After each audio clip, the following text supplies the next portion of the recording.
Welcome, ladies and gentlemen, to another Assassin's Creed 2 Tomb guide playthrough, whatever you want to call it. We're here outside the Assassin's Creed Tomb in the Monteriggioni villa. So we're going to quickly do this before we continue on with Sequence 5's story, as you can see here. So let's jump into this tomb and see what secrets this one holds.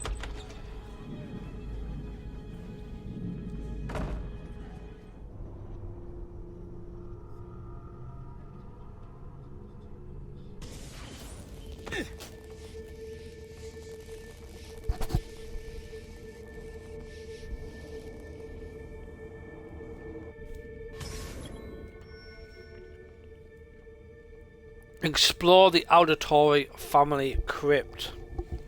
Okay.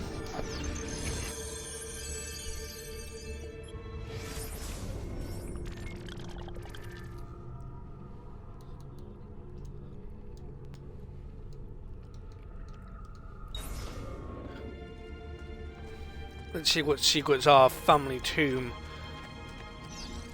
holds. What's this? Venice 1296. I was raised in a small house by the Venetian lagoon within sight of the rough foam-capped waves of the sea.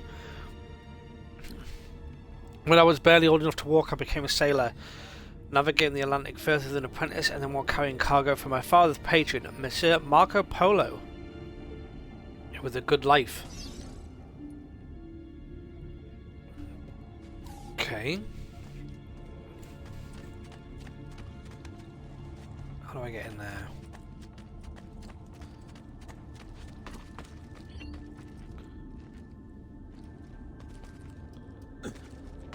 Oh, advanced wall jump. Okay.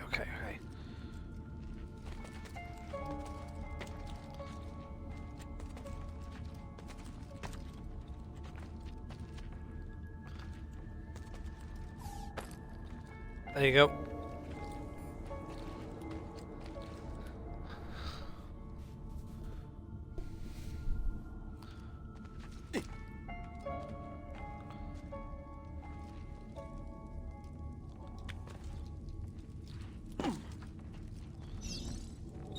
Try this.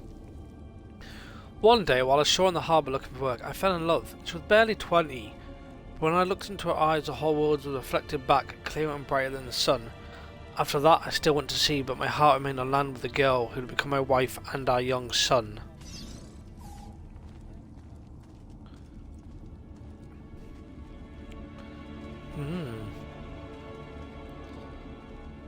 Oh, another one. Birthright. One afternoon that summer, Messer Polo called me into his study. My father was already there, beside an older man dressed in a strange hooded cape watching us. At that moment, everything about my life changed. My father told me that he was an assassin. Removing his ring, he showed me a strange marking on his finger, explaining that our family came from an ancient order that protected and defended mankind. He paused, and then when I didn't speak, Mr. Polo stepped forward. He told me that a stranger in the hood would teach me, and in return I would carry him across the Mediterranean to Spain. And so began my apprenticeship with Dante Alighieri, one that would destroy every bit of happiness I would ever have.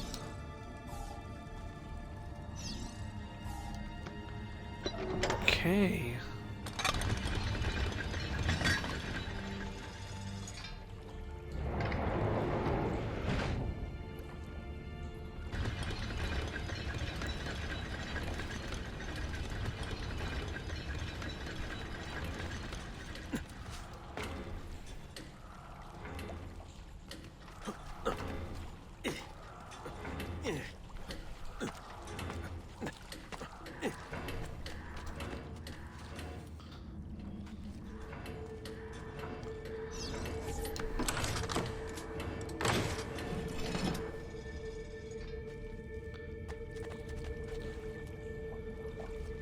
There we go.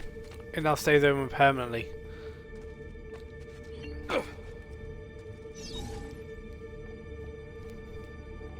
In preparation for our voyage, Messer Alighieri met with me repeatedly. At first our meetings were about purchasing supplies, but soon they became about higher things, about life, love, honour and justice. He told me that the society was set up in such a way as to control its members, to stop us from thinking, from seeing. Soon I could look past all the laws and illusions.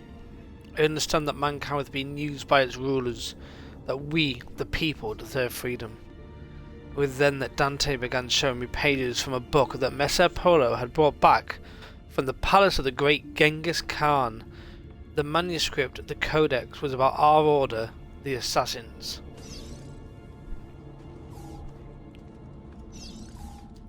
Okay.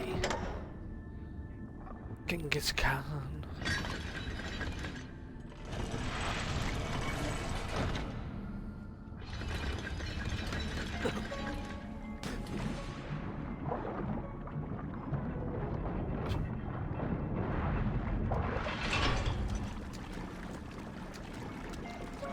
I don't understand where I'm supposed to go then to get to it fast enough.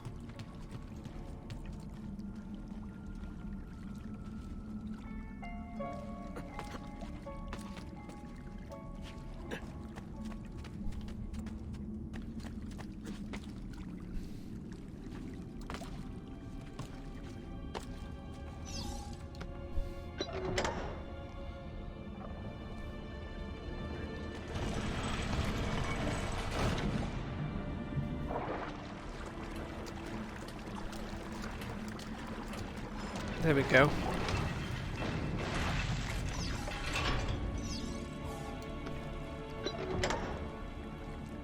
Come on.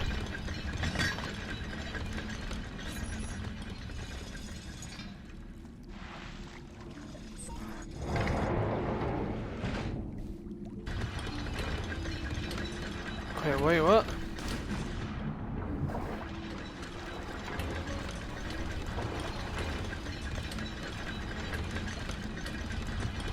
Right, let it run out. Hold on, how do I? Right, okay. I'm not gonna make it now.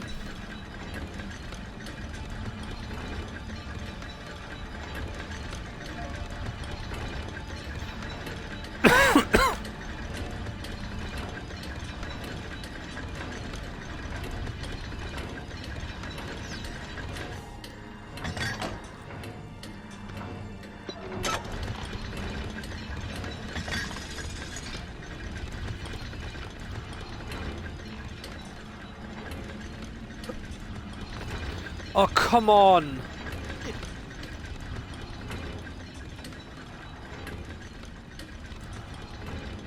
Come on, come on, come on, come on, come on.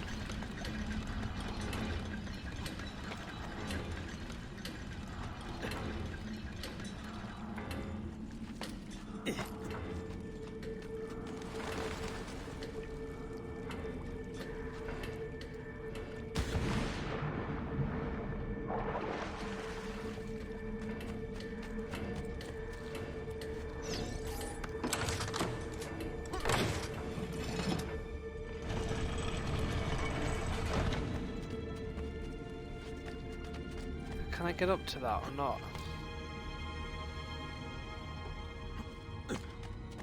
How do I get up to that one?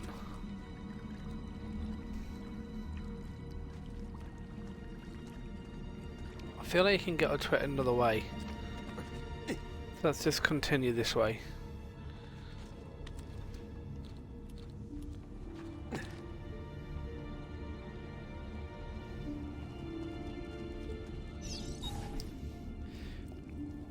Our unexpected farewell. Our planned voyage never took place. While returning to Ravenna to pick up the remainder of his belongings, Dante died. Dismayed at the loss of my mentor, I went to inform my father and Messer Paolo of the sad news. Before I could even speak, I was ushered into the study, and my father, his face white, locked the door behind me. Shocked, I listened in silence as he spoke. Dante intended to take the codex to Spain, where it would be safe, but he was being watched. The enemy of the assassins, the Knights Templar, still existed. I recalled the stories he had told me of the Templars, and it all became clear. Dante had been murdered. The Templars knew about the codex, and they knew about us. Shaking, my father told me to take the codex and leave Spain at once with my wife and child. As Messer Polo ushered me out the door, he handed me He handed me a small piece of paper with a number on it. With this number, I could draw on his credit more ducats than I had ever seen in my life at my bank, any bank in Italy.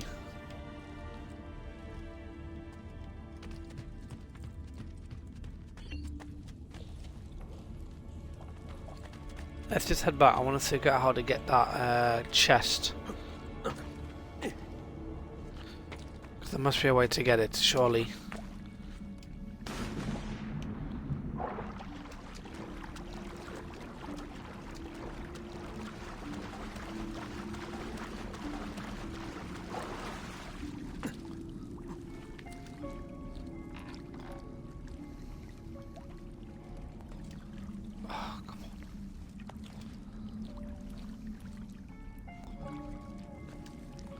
Come on, let me up.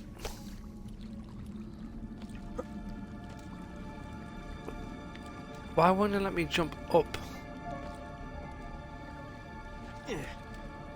There we go.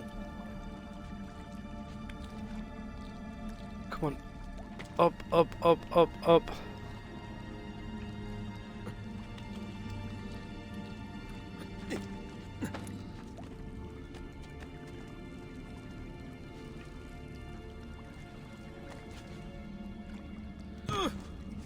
Nope, doesn't work. There must be another way up somewhere later down on the line.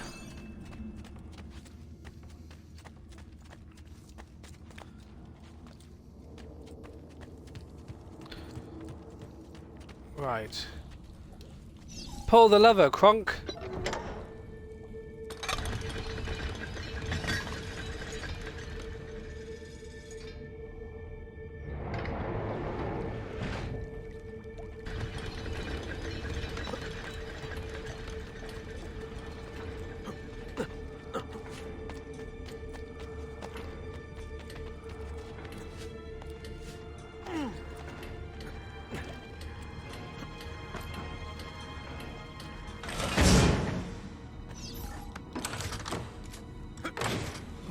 Pull this one.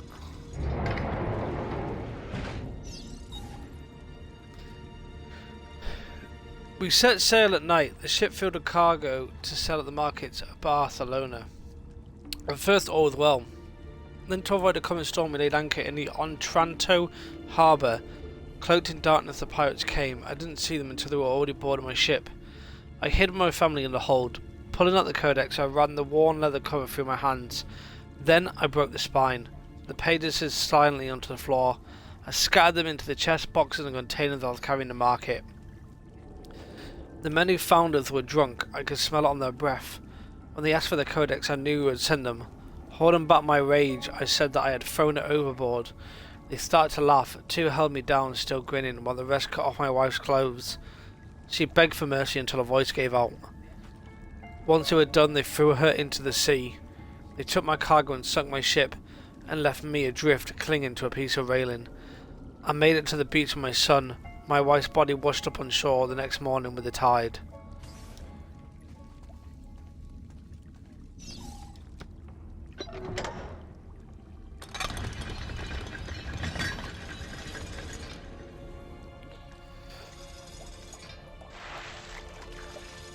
Very daunting story, this.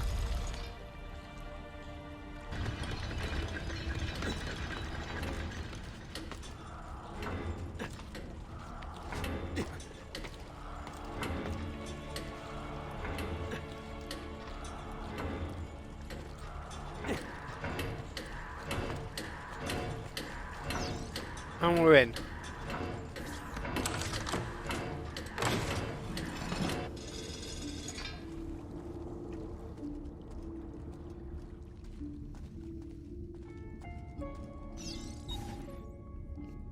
A new name. I never saw the sea again. Making my way to Florence, I rented a small room and then visited the bank. I had memorized Polo's account number. With the vast sum I now had at my disposal, I went to Venice in disguise to find my father. I returned to Florence the next day. Both Polo and my father were already dead. From that moment forward, I collected treatises on architecture, studied the classics and took vocal lessons. I adopted the name Auditore, impersonating a noble at the Florentine court. Accepted as one of their own, I took on the trappings of nobility and constructed this villa for me and my son. And then I hunted them. I raised my son to fight, to find the Codex, and to kill Templars. Together we would regain the honor of my wife and avenge the death of my father. Two debts that can never be repaid. To the auditory that reads this, remember that you are not a nobleman. You are not one of the deceivers. You are one of the people. Avengers.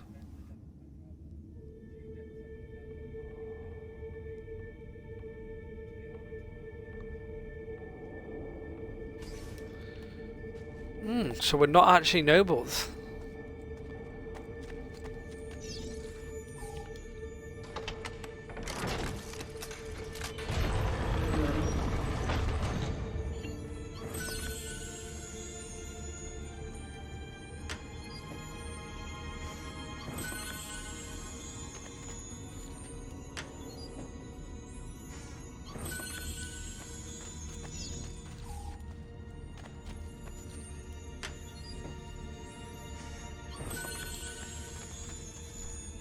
Give me all the money. Money, money.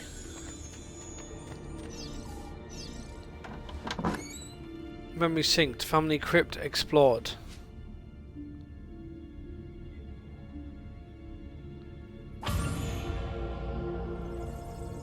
Paying respects.